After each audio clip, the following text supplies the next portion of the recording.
What's up there, sword friends and knife friends, of course, because this is, of course, a knife aficionado channel as well. So we might have a couple knife friends joining us here, and you guys are more than welcome, of course. I'm bringing you guys here today, transitional stage, waiting for some really beautiful katana to come in. So I wanted to revisit some swords that I cut with. And just to give you my opinion of after using these particular swords, what I feel about them. Do I feel the same about them as I did before when I first opened them out of the box, doing the unboxing? How did they feel when I cut? And more importantly, how did they hold up? How's the fit and finish? Is anything wiggling? Is anything rattling? Is there any blade deformation, any bends, any chips, any dips, any bigs and boggles, anything on the blade that I should be complaining about? So I wanted to revisit a couple of swords that I actually have in back of me here. Guys, before I get into this video, what I like to mention on all my videos is awareness for our veterans. Veterans, you are welcome here. Very frightening statistic. 22 veterans a day take their own lives. Via hashtag 22 a day is the hashtag that we use in this channel, and it is awareness for our veterans. You have a place here, guys and gals. Please seek help, okay, if you are in despair, but you always have a place on this channel and in this community. And so all our active men and women in the military, we respect everything you do for our country every single day. God bless you guys, and guys and gals, God bless you every day in all the service that you do for us, and we do appreciate everything you do for us. So on with the video. What made me want to do this actually is a video that Eric Hussein, check him out, great YouTuber, great cutter, actually just put out about revisiting his practical, one of the practical lines. I forgot exactly what it was. It was the Practical Plus. I don't recall, but it was one of the practical line Hanwei swords, and I wanted to revisit my XL, especially because I did a lot of cutting with it. Not my only session, prior sessions, but I never really physically revisited the swords to see how they held up after the cuts. So let's get to that right now. Let's see what we got. First off we have here is, I'll start with the middle one. This is my Hanwei Practical XL. I'm going to shut this ringer thing off because it's driving me nuts. Shut up. Once again, this is the Hanwei Practical XL. Now, I did put some cutting videos out with this sword. One of them was the cinema style Tamashigiri. I'll put a link to that one there so you can take a look at it. It's more of like a cinema style type of dojo experience type of cutting video. So I did cut with this sword, and basically what this sword is all about, guys, I have all the specs here because I can't remember absolutely everything. So the Practical XL, it comes in as a rating of an HRC of 60 on the Ha, or the sharp end, and on the Mune, or the back end, it came out at an HRC of about 40.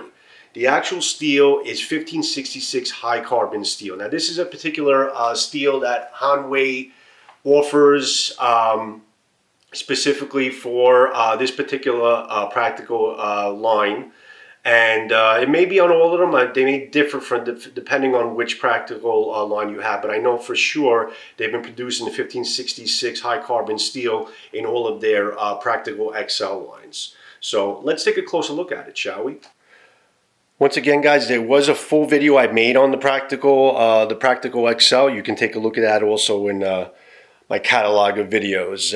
I felt very strongly about this sword when I first picked it up, and I think I still feel as strongly about it now, especially after cutting with it. Okay, so we'll go down the line a little bit on this katana. So we'll start here at the top or the bottom, whichever way you want to look at it.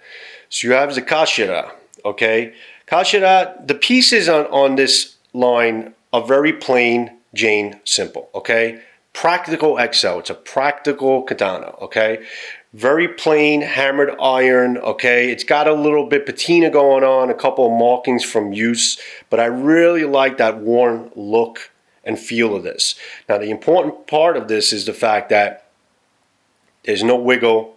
There's no looseness in the knot or anything like that, even after doing some extensive cutting with or anything like that. It's still in perfect shape the way I picked it up. So there's no problem there at all. The actual Ito wrap on the ska, a lot of people have complained about this particular, about Hanwei swords, that the Ito is a little bit loose. You know, it's definitely not the tightest, okay, Ito wrap I've ever seen. I do have some swords from Jkoo that are extremely tight and a lot tighter than Hanwei does. But you know what? For all intents and purposes, it does the job. Again, with a lot of handling. It didn't come any looser than when I first got it. The ray skin is a very, you know, it's a cheap ray skin. It's nothing that high quality. I'm not doubting that it is ray skin, but it's definitely not the highest quality Emperor nodes that you would see on more expensive swords. But like I said, the Ito wrap is no problem. The Minuki is still in place very well. There's no problem as far as how the Minuki setting and all that. The Mikugi pegs are all in place. I think I replaced them once or twice. I did take this thing apart, hammered it back together. It did come in, everything went back into place, no problem. The tang, the ska had no cracks in it. Everything was in good shape. It's not glued on like some people rumor that, you know, the ska is actually glued on to the tang and you can't take it apart. That's complete bullshit. Okay, you can take it apart. I've taken it apart a couple of times, no problem there. And that's a rumor, and whoever's spreading that rumor, get off it. You have the Fuchi also. Not the perfect transitions. Okay, it's a little bit off on here and here. I mean, it's different. I mean, you have the Ito that wraps around on this side, and then it basically comes in from the ray skin on this side. It's a little bit off, but for the most part, it's, again, very tight. Nothing misplaced or anything there. Everything looks great. Okay, we'll go with the, before I show you the meat and veggies of the sword with the blade, we'll go into the saya. Just a very plain saya, guys. Plain glossy saya, fingerprint magnet.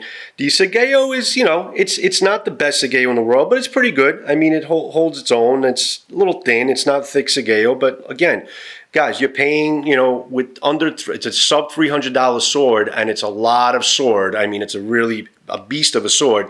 You're not paying for that much. So again, they're going to shortchange you on something. There is a bullhorn on the Koiguchi, okay, which is really the most important part for it to be bullhorn. And then if we go into the Tsuba, again, a black hammered iron Tsuba, very plain, does the job. It's also very solid, not loose. Everything is in place very, very well. It looks really good. The only issue I had, okay, we'll get into the sword now. The only issue I had with the Koiguchi is the fact that the bullhorn actually came dislodged a little bit. So you know what? I put a little glue on it, and it's not moving anymore. Again, these are little problems that I can deal with, especially at the price that this sword is. Okay, so now you have the Habaki. Again, after extensive use, it's not loose, it's not wiggling, it's in pretty good shape. I don't have any issue with that whatsoever. Okay, especially after taking it apart and putting it together. So now the blade, let's do a very dramatic slow motion unsheathing of the blade. It is a 1566 high carbon steel blade. It is a differentially hardened, okay? Focus, baby. It does have a real hamon, okay? Okay, it's a traditional type of hamon that Hanwei offers. The beauty about this blade here, guys, is the fact that this blade is a much wider than normal katana blade, okay? And I think the Motohaba which is the point of the Habaki, the width of the Motohaba is probably at around 1.4 inches, which is on a normal katana, it's actually at 1.2 inches. So it's a very wide blade, but it's wide from the Habaki all the way down to the Kisaki, where it starts thinning out when it gets to the Kisaki point. So it's a through widened blade all the way through. Okay, that is what makes this thing such a great freaking cutter. Okay, so I am absolutely in love with the steel, with the strength of this blade, the width of the blade, the curvature. It's got a nice little sori. It's got actually a little bit more of a sori than than other Practical XLs I've seen. I think maybe just my particular one has a little bit more of a story, which I think really is why I think it's such a great cutter for me. I know that everyone who buys these Practical XLs are very happy with the performance and how they cut, and do justice, they really do cut very, very, very well. Alright, so basically, what do I think about this thing, okay? I have cut tatami mats with it. I've cut several water bottles, cut through very hard plastic with it. Absolutely no problems, no chipping on any part of the heart or the sharp edge of the blade. No bending or anything like that. It feels very good in the hand. The scar is about 11.5 inches. Okay, it's pretty standard type of size. Again, no looseness, no tightening, no rattling, no bending, no taking a curve. This thing cut through tatami like a freaking animal. Okay, that's what it's made for. I think the next step is I'm going to try to put some wood oils and wrap the tatami around the wood oils and give it a little bit more of a challenge, because honestly, it went through tatami really, really well. It still held its own even with some bad cuts that I did on that video here and there. It still held its own. Again, no bending. I am in love with this sword. This is honestly one of my favorite katana for me to cut with, to handle. It is heavy. I mean, this thing is almost 3 pounds. I mean, it's a little shy under 3 pounds. So if you don't like a heavy sword, okay, you may not like this. It's not really a trick cutter, even though, I mean, listen, if you got the strength and the wrist for it, you can, you know, do some trick cuts with it, but it's obviously not as good as a lighter sword that's predominantly light in the hands, light in the stops and all that. This takes a little bit of oomph to kind of stop it in your hands. So it's not really a big trick cutter. It's a heavy duty cutter. It's a tatami bamboo cutter. That's what it is. And for what it's made for, it does an amazing job. So am I happy with this after doing some cutting sessions? After doing some cutting sessions, can't speak today. Abso-freaking-lutely, I'm happy with it. It's a great sword. I love having this as part of my collection. It's just everything from the blade to the simpleness of the pieces and the housing.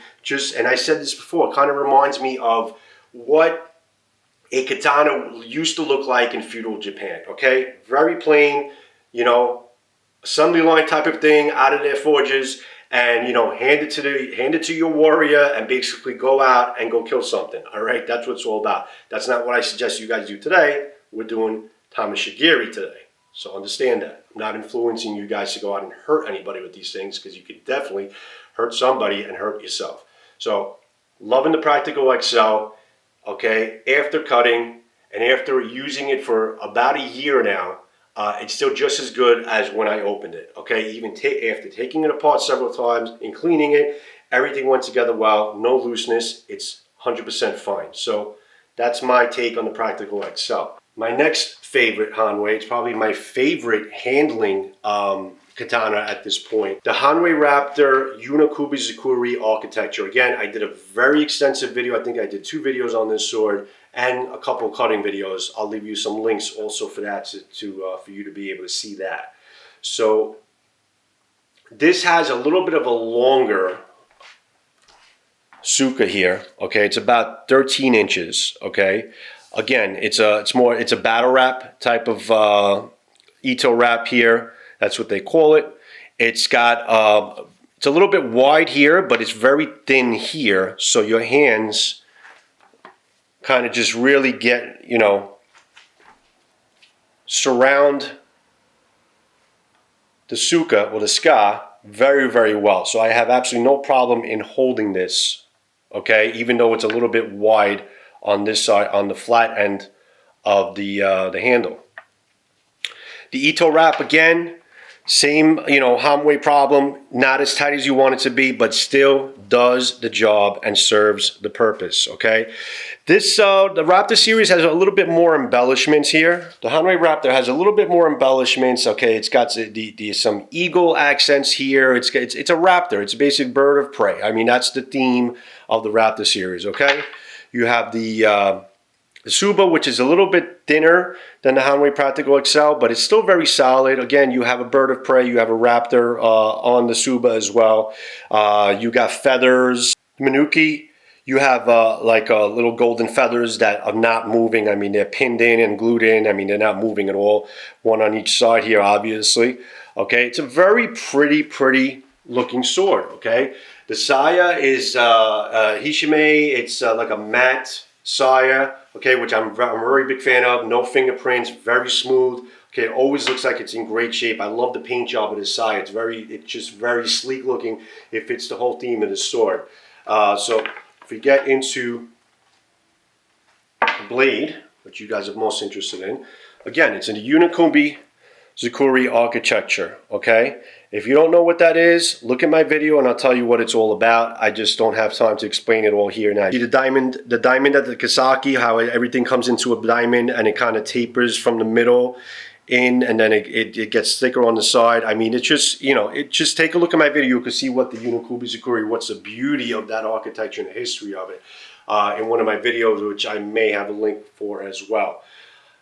The beauty about this sword is the fact that it is an incredibly handling sword. It's got a point of balance of about 4.5 inches. It's a little bit of a springy steel. It's great for being misdirected cuts. It will keep its form. It'll bend a little bit. It won't break, which is great. The only thing I did with this sword is I actually sharpened the edge a little bit more. It didn't really come as sharp as the Practical XL, so I felt like I needed to put a sharper, finer edge on it, and now it's 100% better. So I did that through the workshop with the blade grinder. But the beauty about this sword, guys, is the fact that it handles very well in the hand. The architecture of the sword makes it for a very prolific cutter, okay? Another prolific cutter that's coming is my Hira Zukuri sword coming in from Jkoo, which should be here hopefully any day now. That might be even a better architecture that lends to cutting or slicing even better than Unokubi Zukuri of the Raptor series. But this is definitely the best handling sword that I think I have. You can definitely do a couple more trick cuts with this. It's not as light as some, but it's just so well balanced.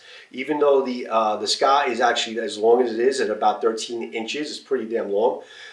It just still lends to be extremely well balanced. Okay, I felt like I was completely in control of the tip when I was doing my cuts. And again, after doing extensive cutting with this thing, guys, nothing is giving me any problem whatsoever. Okay, everything is tight. Kashira, Fuchi, Kashira, everything looks great. The habaki is very loose. Nothing is wiggling. The seppas are in place very well. Everything is aligned very well. The ito is still tight. Everything is perfectly fine. No edge or rolling damage on the blade whatsoever. Everything is 100% fine, even after doing extensive cutting. So, what do you guys think about the your Raptor Unokubi Zukuri, Joe? Thank you for asking me, Joe. Basically, I love it as much as I did when I was waiting for it to come in. I love it even more now because I see that it performs as promised very well. Very good cutter, very light and nimble in the hands, slices through things very well. The only thing I was disappointed about is the fact that it didn't come with the sharpest edge that I was expecting to have on it, but it did need a little bit of honing. Nothing much. Passed through the workshop a couple of times, brought it to more of a V sharp edge, stropped it with the leather strop, and it's perfectly fine. It's got a really very sharp edge on it now, all the way through to the top, and it just makes it through cuts really well. Kind of slices through things. I wouldn't do some heavy cutting with this like the Practical XL line, but you could definitely get through tatami pretty easily. Water bottles, foam targets. I wouldn't get into anything hard in that like bamboo. Like I won't be wrapping tatami double mat, or I won't be wrapping it with any wooden doils or bamboo in the middle, which I'm going to try to do on the Practical XL for next cutting session. But for normal to medium cutting targets, this is extremely good sword. I am loving the Raptor series so far from Hanwei, and specifically this Unokubi Zukuri is a beautiful blade. And I am very happy with it after cutting and after owning this for about 8 months now or so. So that's this sword here. So you guys have time for more? Hopefully you do, because I got one more for you here. So now this sword is a custom Jkoo sword. I specifically asked for a leather or imitation leather wrapped Ito. It's a 12-inch scar. The Ito is extremely freaking tight. I mean, extremely tight. That's one thing with Jkoo. Okay, they wrap extremely tight Itos. The race skin actually looks pretty good. The Kashida is a little bit loose, okay, which I did mention to them, to Jkoo, from any of my future swords, I want this thing glued on a little bit tighter. It's a little bit loose, but it didn't really lend to any problems. It didn't get any looser or dislodge, or the knot didn't come out, so I don't see any problems with the cutting or using it, but I would prefer not to have any wiggle at all in the Kashida, okay? The Fuchi is still in pretty good shape. The alignment could be better, but it's tight. I mean, it's all about basically how this feels after cutting, and everything still feels very, very tight on this. Not compared to another Jkoo sword that I'm having done over, but this one actually was done pretty well. Now, argument's sake, I haven't really taken this apart yet, so I don't know if it's going to come back together exactly the same way. I did cut with it, and everything is still tight, so that's probably a sign for me that the tang is in good shape. The Nakago is probably the right size to hold all of the pieces in here. Okay, so, and that's a sign that maybe, okay, the fit and finish is good, because after cutting, you can start seeing if there's any physical problems with the sword, especially after the vibrations and impact of hitting targets, okay? This sword, I wanted to kind of follow the tradition of the Practical XL line, and I wanted more of a wide blade, okay? So now the particular blade is a little bit wider than normal, but the good thing about this thing is also the fact that it's through widened all the way to an Okasaki tip. Okay, so the width here is about 1.2 inches of a standard katana, but it's the same width all the way down to the Okasaki. Okay, so it is a very wide blade. It's a heavy blade actually. It's heavier actually than the Practical XL, because the scar is actually a little bit longer. So, what do I feel about this sword after cutting? Went through cuts very well. Cut some tatami with it. Again, you can find some of my past videos. You can take a look at the cutting sessions. No bends, no rolls. Everything is pretty sharp. This could use a little bit of a sharper edge, but it didn't really need it. I got through targets pretty well. I may actually go back and put a little bit of a sharper edge on here, but it did come pretty damn sharp. Sharper than the Raptor, actually. Habaki, Tsuba, okay? No particular issues with this whatsoever after doing some cutting sessions, which I'm really, really happy with. Okay, the Tsuba's, everything still looks pretty good. Okay, the blade looks pretty good. Really nice mirror polish on it. They did a great job on the blade. Okay, I would love for you to see the video I put on this so you can see some close-ups of how beautiful the actual hamon is. Okay, they did a really nice job with the hamon on this here. So I am very happy with the sword after cutting. No apparent problems with the sword that you may get after a cutting session. I'm still really content with this particular Jkoo sword. So you have your two Hanweis here. My Practical, my Raptor is my best handling sword. Okay, it's a great slicer, very good in the hands, very nimble in the hands, a lot of control of the tip. It's my best handling sword by far, so far anyway. I still have some more swords coming. My Practical XL is my best heavy cutter, but this is also a very heavy cutter, but I think not as robust and solid and durable as the Practical XL. But this Jkoo, I actually purchased it and customized it to be also a very heavy cutter. So out of these two heavy cutters, the Practical XL is probably going to be a little bit better than the Jkoo, even though the Jkoo is a lot prettier, better embellishments. It's a beautiful showpiece sword for me to display when I'm not using it. You know, the blade is more beautiful, the hamon is beautiful, the embellishments are great, the castings of the Tsuba, the Fuchi Kashira, everything looks great. This is a little bit more on the plain end, but you're buying this sword to be a heavy cutter. So I am very happy and content with all these three katanas that I did cut with. Little thing coming up, guys, for future videos. I do have, like I said, any day now, a Hirazukuri architecture Jkoo sword coming in that I'm really excited about. Saw some images about it. I spoke about it in a couple of videos before, but that's coming in any day. I'm going to be doing some cutting sessions with it after I do an extensive review on it, take it apart. I want to see how it comes apart and gets put together, because that's been an issue with Jkoo as far as their fit and finish. So I'm very excited about getting that one in. I also ordered some new tatami, mats from Amazon. I want to review those, and I want to also let you know what I think about them, because the last batch of tatamis I was getting from a guy in Florida, really wasn't happy about them. I want to see how the integrity of these tatami mats and how they hold their form, how they soak up water, and how they kind of stand to like doing the cuts if they keep their form all the way through to the base of the stand. So I'm going to be doing a review on those as well. Those should be coming in pretty soon as well. I'm going to put an associates link for those tatami mats in that video as well. If you can help me out and hit that link if you're looking to buy them from Amazon, hit that associates link that I put in, so you can go right into Amazon and do that purchase for the tatami if you like what you see, of course. Then I have probably before my Sky Giro, which I'm extremely excited about. That's coming in probably later in the summer. But before that, we have the Hanwei sword. It's a Datanuki sword. If I'm not saying everything 100% right, don't kill me, guys. Whatever it is, you know what I'm talking about. Datanuki sword, very heavy cutter, very durable sword. One of their top of the line swords. So I'm really excited to see how that works. I heard their fit and finish is impeccable, and I'm really excited to see how that comes in as well. So, guys, until then, thanks for watching. I'm going to come back to you with some more sword videos as soon as possible, some tatami mat reviews, and a couple of things along the way. So you guys have a fantastic day, guys. Go buy some swords. To my knife guys, thanks for joining us. Have some knives coming in as well. Have a fantastic day, guys. Thanks for watching. Peace out.